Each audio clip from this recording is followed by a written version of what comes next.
जेहि दीना तोहरे जानम भैले बेटी हो।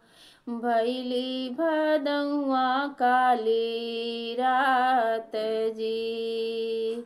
जेहि दीना तोहरे जानम भैले बेटी हो।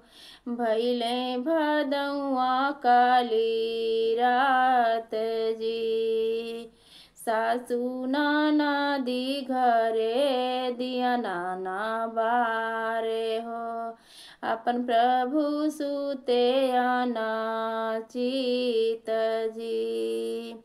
सासु ननद घरे दिया नाना बारे हो। अपन प्रभु सुते आना चित जी। खोरमन बेटी दहिया खियवनी हो। दूधवा पियवनी साढ़ी वाल जी।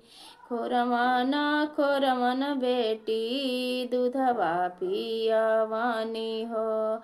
दहिया खियवनी साढ़ी वाल जी। इतनी दुलार हम बेटी के कैली हो।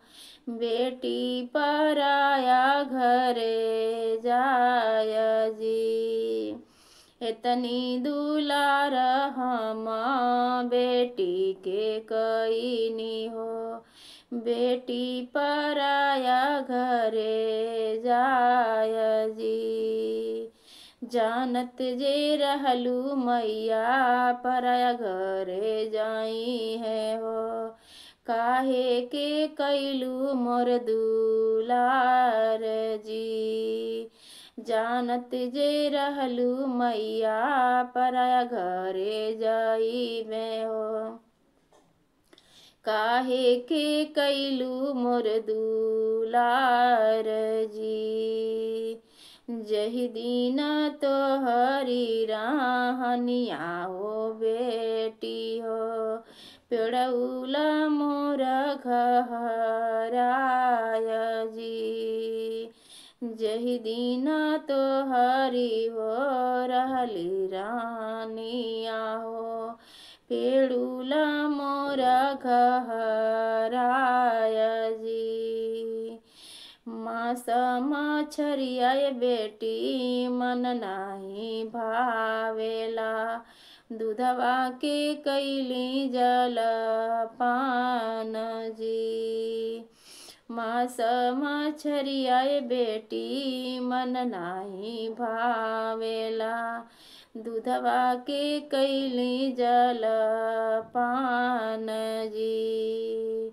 जहि दीन तोहरे जानम भैले बेटी हो।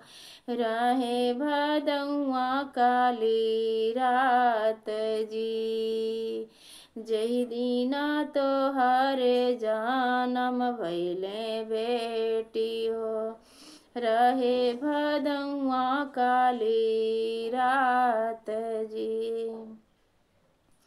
सासु ननद घरे दिया नाना बारे हो। अपन प्रभु सुते आना चित जी। सासु ननद घरे दिया नाना बारे हो। अपन प्रभु सुते आना चित जी। इतनी दुलार हम तुहरा जे कैली हो।